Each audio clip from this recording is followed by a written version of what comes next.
Hi, and I'm back in what's probably my favourite VR game still, although I haven't actually played it for, it's getting on for 6 weeks, maybe even a couple of months.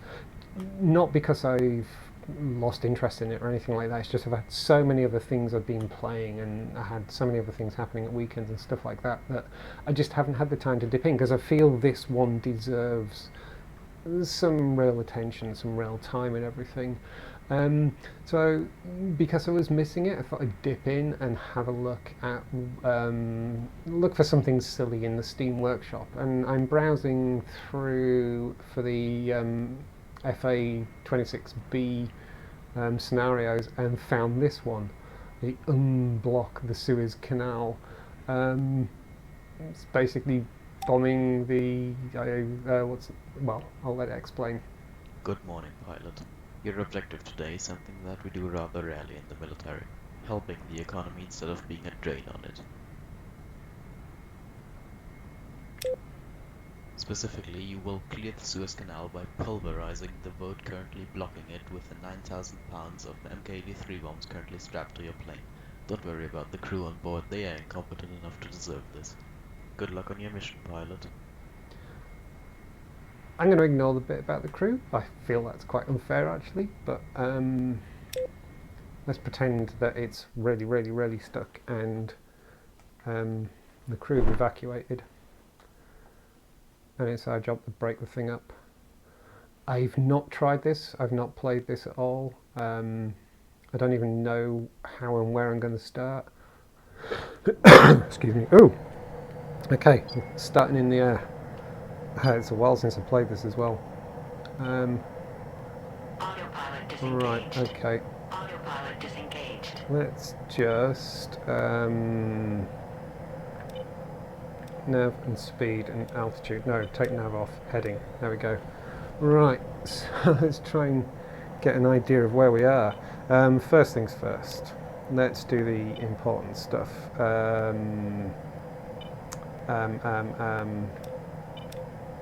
Oh, I've forgotten how to do it. There we go. Oh my god, I'm so rusty at this.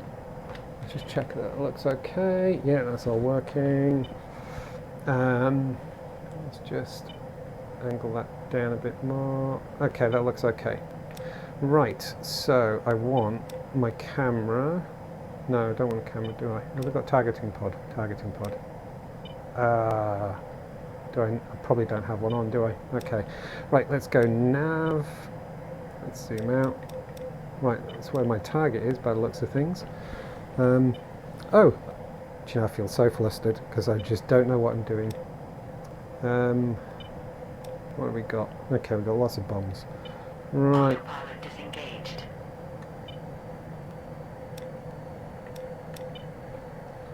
So, Autopilot let's have a disengaged. look. Autopilot disengaged. There it is. Okay. I suppose the first thing to do is to actually come down and take a look. Oh my god, I feel so rusty in this. It's ages since I played. No, I don't want jettison. Master arm. That's what I want. Come on. Why won't you grab? There we go. On. Okay, that always turns it off, doesn't it? There we go. Right. So, that's the guns. I don't want guns. I've forgotten what the... There we go. Right. Okay, so that's how we aim.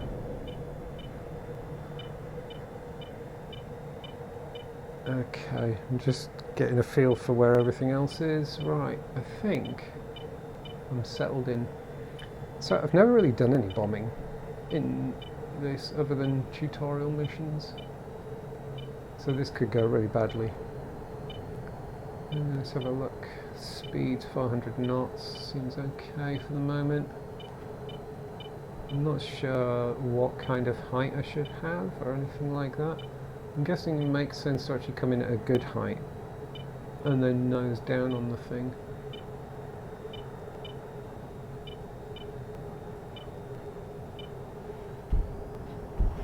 Oh, really don't want afterburner. Okay. Oh, there's my target.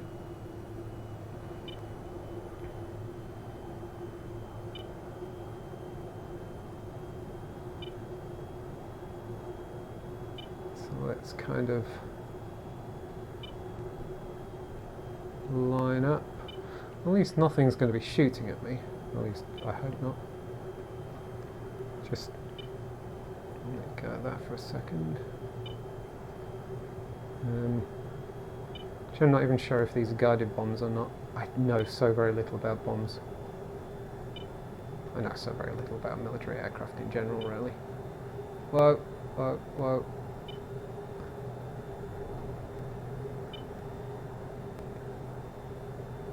So let's come over.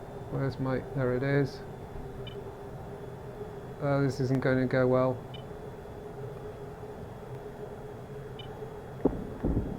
Well, that's 2 off.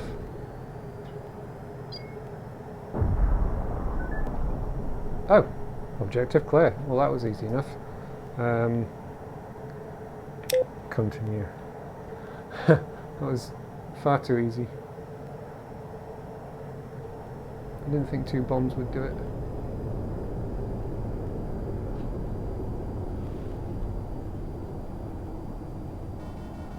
Whoa, don't stall. Thing is I'm not sure.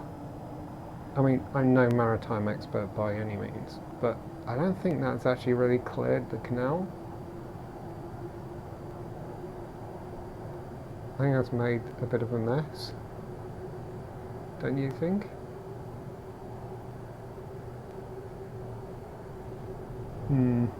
Not convinced by this plan of action. Right, well that was a bit quick, but also kind of fun. This also reminded me that I need to get in here more and play this more. This is just too much fun. I wonder if there's a base somewhere. I don't think the designer of this level has put a base in. No. Okay, let's just... grab that. Grab it. There we go. Disarm. Let's go heading and speed and altitude for the moment. And let's go comms, ground. No, I always do that. ATC.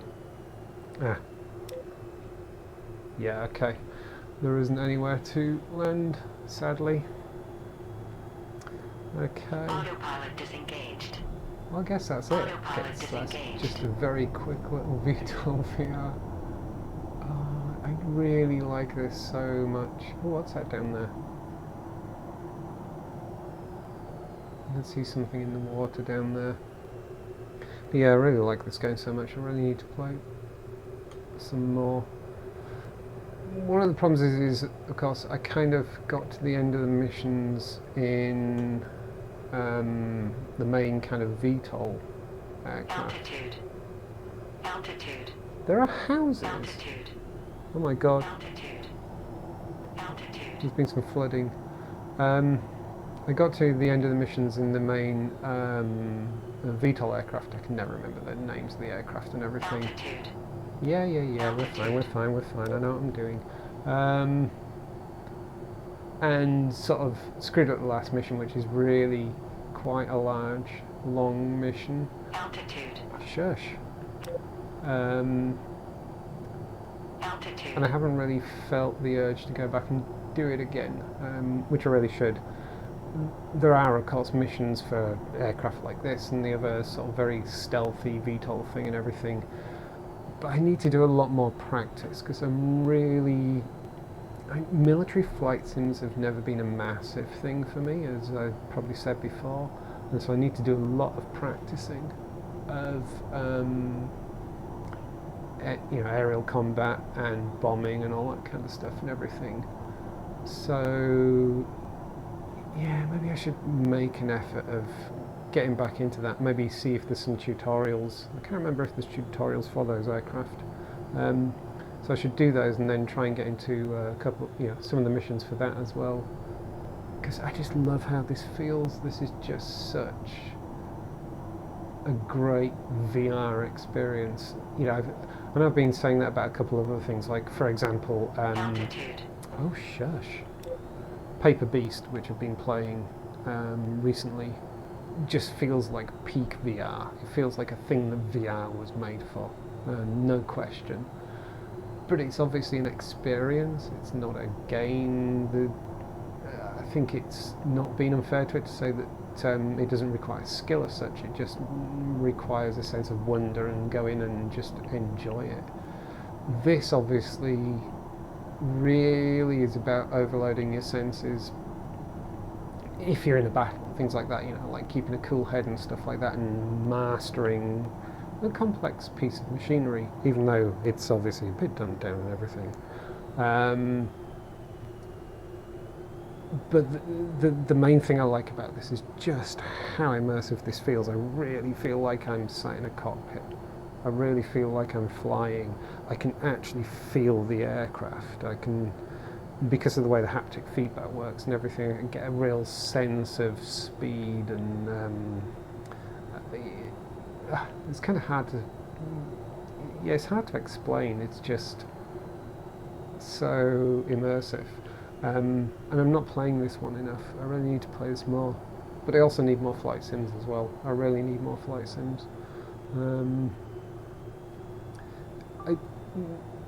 One thing I do have as well is I've recently upgraded my internet connection. I finally where I live, they finally rolled out fibre, and I leapt on it and got like the fastest fibre connection available straight away. Autopilot disengaged. So that does mean I stand a chance of actually playing stuff like Microsoft Flight Sim now and the like. Altitude. But I'm also aware of the fact that to get the best out of that, that's going to require more equipment. I don't think you can fly Microsoft Flight Sim in the same way as you can fly this, so that would require, you know, yoke or something like that. But I am intrigued by that. I am also going to have to pay attention to how much space it needs. I need to do some reading up to see, yeah, how much storage it's going to need to actually successfully play it and stuff like that. But my current setup, as I've said in various videos before, is such that I tend to play either stood in front of the TV or sat in an office chair in front of the TV as I am now, or play on the sofa if I'm playing most non-VR games. There's a couple of VR games I have played on the sofa. There's a couple of driving games that I've played that way, for example. I don't have a setup that lends itself well to any kind of flight simming game, be it VR or otherwise, that requires equipment in front of you. I've got no useful place to actually put a joystick, for example. I could get away with putting rudder pedals in front of me. I do own rudder pedals, but unfortunately they're in storage and about 300 miles away, and it would be a real faff to get hold of them. But even then, actually using rudder pedals while sat in this chair, I'd end up turning around a lot because the chair moves, so I'd have to get a different chair and everything. Anyway, I'm kind of just waffling through the options because this seemed like it was going to be a really slow video, and it's got me thinking about VR flight sims again. But yes, absolutely love this game. Way. Bye bye plane. It was fun. Have I got a canopy? I can't see. Oh, there it is. Okay. Wonder if I can make it to that. I'm going down really slow. Wow, this is... Have I just stopped? I don't feel like I'm moving. I've also just realised how small my feet are in this. Oh, it landed. Ish. Anyway, that's enough of me mucking about in this. So, yeah, I'm sorry it turned into as much waffle as it did actual gameplay, this one, but I really wasn't sure how long the mission would be. I was hoping that that thing would take a bit more effort to actually blow up, but it was still fun. I'm going to have to go through the workshop and look for other fun scenarios. I'm definitely I'm definitely inclined to actually look for ones that don't involve too much combat and everything, because although this is a combat flight simulator, as I keep saying, I I like flying for the sake of flying. I'd much sooner have fun and interesting scenarios to do that don't involve combat. Like I think the last video I did was go rescue some people off an oil rig, that kind of thing. That's the kind of stuff that intrigues me more. I'm less excited about flying around and just shooting stuff and everything. It can be fun, and as you've seen, if you've ever watched any of my World War One fighters videos, I absolutely love that. But then that's good old-fashioned dog fighting with just a gun in front of you, and there's no management of a complex piece of machinery. Whereas with this, it's all about having a better appreciation of where you are in space, in terms of other aircraft around you, but by managing all this complex electronics and stuff like that. Whereas with World War One fighters, because everything's moving so much slower, as it were, it's literally a case of just looking around. Oh, well, I'm feeling kind of weird as I get closer to the ground. I'm going to park my ass right on this building, aren't I? Oh, no, just going to avoid it. Oh, that feels... Oh, that felt so weird then. Oh, I wish I could move around now. I want to go and have a look around. Anyway, that was so much fun. I just noticed boundless apparel. There's actually a little bit of detail down here. I wasn't expecting it. Right, I'm going to stop here because I just got... Oh my god, where's my body gone? I've lost my body. I'm just a chair now. Anyway, I'm going. So thank you very much for watching, and goodbye.